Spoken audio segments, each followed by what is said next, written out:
Yes, cutting services is not the only way of controlling taxes, although you might think that is the only way that this city council or city staff think that they can control taxes, because those are the only two things they seem to offer up as examples anytime you would ask them to try and hold the line on city taxes.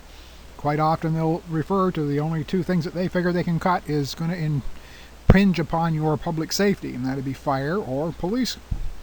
And the fact of the matter is that careful, sensible spending is another great way to hold the line on tax increases. A couple of quick examples that spring to mind that neither seem like careful nor sensible spending of your tax dollars was $120,000 for a single-hole toilet down at Diana Krall Plaza, and $100,000 in consultants to tell the mayor and the city manager how to interpret the Robert's Rules of Orders and how to understand the community charter. Both things that you would think that men in their positions would already understand before assuming their positions. You would almost think that those two things, how to run a meeting and how to interpret the community charter, would almost be a skill set that would be demanded before anyone gets to take that particular job. So, sensible spending can lower your property taxes, and lowering your city property taxes does not have to be all about reducing safety services. It does not have to be about reducing services at all. Sensible spending of every tax dollar can hold the line on your taxes. Getting a real bang for your buck can make a big difference. Did we really need a $120,000 toilet? A $100,000 consultant to tell the mayor and city manager how to do their jobs? There's been all sorts of opportunity to hold the line on your taxes, but this administration just can't seem to be bothered. I think there is definitely time for a change and common sense to come in at the Nanaimo City Hall. So, sensible spending does equals lower taxes. Do we need to pay taxes? Of course we do. We all realize that it is our taxes that provide the services and amenities that make Nanaimo a city we wish to live in. We need our taxes to pay for water, for sewer, for roads, sanitation, garbage pickup, snow removal, fire and police protection, arenas and pools, parks and trails, etc. But we do not need our taxes to pay for $120,000 toilets, or $100,000 consultants to tell the mayor and city manager how to conduct a meeting and interpret the community charter. These are just two in a long list of very questionable ways this city hall has found to spend your tax dollars, which results in increases year after year after year after year. Here's just a partial list of where some of your tax dollars have gone in recent years. $25,000 paid for a consultant to advise our IT department how to set up the city website. Apparently that's a skill that is not currently encompassed within our IT department. We decided to spend $60,000 a year for meter maids to write parking tickets downtown when we decided to move the parking in-house instead of leaving it with Robbins, where incidentally it was actually making us some money. We spent $100,000 hiring consultants, again, to tell the mayor and the city manager how to apply the Robert's Rules of Orders and interpret the community charter. We have a $125,000 single-hole toilet down at Diana Krall Plaza. That makes my $2,000 bathroom renovation look like a real bargain. We spend $140,000 a year for a spin doctor. I'm not really sure what we need one for. Surely our mayor and city staff are quite capable of telling us what's going on when we ask questions. We don't need to filter it through a wordsmith. $200,000 was spent renovating the end wall down at 25 Victoria Road, which is a building that has an assessed value of $300,000 and is still going to need another $600,000 or $700,000 thrown at it to bring it up to code. $300,000 tax giveaway to the pub operating up at the train station. They have been granted a $30,000 a year tax exemption for 10 years to run a pub in the old train station. $300,000 a year goes to the Downtown Nanaimo Business Association. It's the only group of businesses in Nanaimo that receive direct subsidies from the rest of Nanaimo taxpayers. I sometimes have to wonder what the other businesses in the city feel about $300,000 tax dollars going to subsidize basically in some ways their competition in the downtown area. We have a $500,000 a year subsidy that goes to the Port Theatre, and if you consider that some of the events that are put on there, for example, recently the Steve Martin show, they were selling tickets I think for as much as $148 a piece. Surely you think that they might be able to come up with an increased ticket price that would offset this $500,000 a year subsidy. We had a $500,000 golden handshake to an ex-city manager just a few years ago, and just this very last year, we paid out $648,000 in 3 more golden handshakes to ex-employees who are no longer working for the city. The reason for their departure is usually not discussed. We spent $3 million when the Vancouver Island Convention Centre was being constructed to hire a project manager, and one of the things that he was contracted to do was see that a hotel was built. As you know, that's the famous downtown hotel that was never built.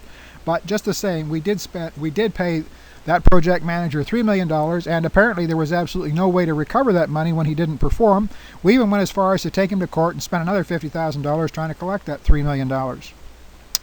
We recently purchased the Wilcox property. That's the old rail station, or the old rail yard down right on the waterfront. And as part of that purchase agreement, we agreed to purchase the trestle, which is on the one end of the property, and that trestle incidentally actually goes to land that we don't really own.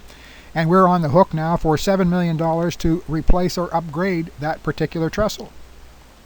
And lastly, one thing that comes to mind is this $10 million tax giveaway to the downtown hotel builder, which will do absolutely nothing to improve conferences. The reason in the first place for the idea of giving a tax exemption to the hotel, someone to come in and build the hotel, it was believed that a new hotel was the only thing that was stopping our conference center from taking off and being a real shining star. We could book all those big conventions if we just had some more rooms, first-class rooms to rent downtown. So that was the idea behind giving a 10-year tax exemption to a hotelier that would come in and build that hotel. But then it seemed unfair to apply that tax exemption only to that particular hotel, so that actually goes across the city now. So anyone who wants to build a new hotel in the city is going to get a 10-year tax exemption as well. It's questionable as to whether or not that tax exemption would have been a deal breaker. In other words, if Nanaimo proved to be an attractive enough place for a large company, say like the Hilton Group, to come in and build a hotel, they would hardly expect to get a free tax exemption as being part of their business plan. So whether or not we had to give away that $10 million is really questionable. The other thing that's really questionable, and well, it's not really questionable at all, is the fact that the premise for giving away this tax increase was to help improve our conferences by building this hotel. And this hotel will have absolutely no impact on how many conferences we can build, because most of the rooms, as we understand it, are being built to accommodate Chinese tourists that the company that's building it will be bringing over here through their tourist branch of business over in Asia. It is time for common sense and a change at City Hall. It is really time for some sensible spending of what taxpayers can afford and not what City Hall wants to spend. We have to figure out how many dollars the city taxpayers in Nanaimo can keep throwing into the bottomless pit at City Hall before it starts to take money out of the local economy and starts to impact seriously individual taxpayers. We have a reputation now for being either the first or second highest per capita tax city in all of the province, I believe. So the taxpayer purse is not a bottomless pit, even though that's what the tax and spend crowd at City Hall would seem to think. Now, some of these numbers sometimes make people yawn, but there are some scary facts to think about when it comes to City Hall spending. This first group of numbers is from the city of Nanaimo only. It does not include what is collected in the way of taxes or fees that go to the regional district or the Nanaimo Hospital or to the school taxes. This is just what goes to the city of Nanaimo. In the year 2008, the total taxes and fees collected by the city of Nanaimo was $99,156,628. In 2014, the year that we're in now, those total taxes and fees collected by the city of Nanaimo equal $128,278,009. In 2018, which is the last year in the current 5-year cycle that we have already adopted, the total taxes and fees collected by the city of Nanaimo will have risen to $149,732,777. Between 2008 and 2018, that represents a 51% increase in the amount of money that is going into the city coffers in the city of Nanaimo. Now, if you combine the city of Nanaimo taxes and fees and the fees that are going to be paid to the regional district of Nanaimo, and remember those are those are the additional fees that show up on your tax bill every year. In the year 2014, again, the year we're in, the total City of Nanaimo taxes and fees and going to the regional district is $143,289,587. In 2018, the total for the City of Nanaimo taxes and fees and the RDN's portion will have risen to a staggering $170,317,539.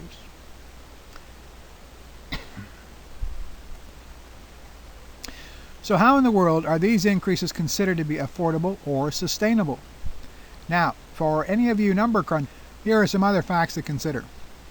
Between 2008 and 2018, the total taxes and fees collected by the City of Nanaimo will have increased by a staggering 51%, from $99,156,000 in 2008 to a whopping $149,732,000 by 2018. Between 2014 and 2018, City of Nanaimo taxes and fees, plus the fees paid to the Regional District of Nanaimo, will have increased 18.86% in those 4 years, from $143,289,000 in 2014 to a mind-numbing, wallet-emptying $170,317,000 in 2018. It is definitely time for a change and common sense to come in to Nanaimo City Hall. This November, I hope that you will vote for that change, and I hope as part of that vote you will vote for Jim Taylor. Thank you for taking the time to become engaged and informed in this next election.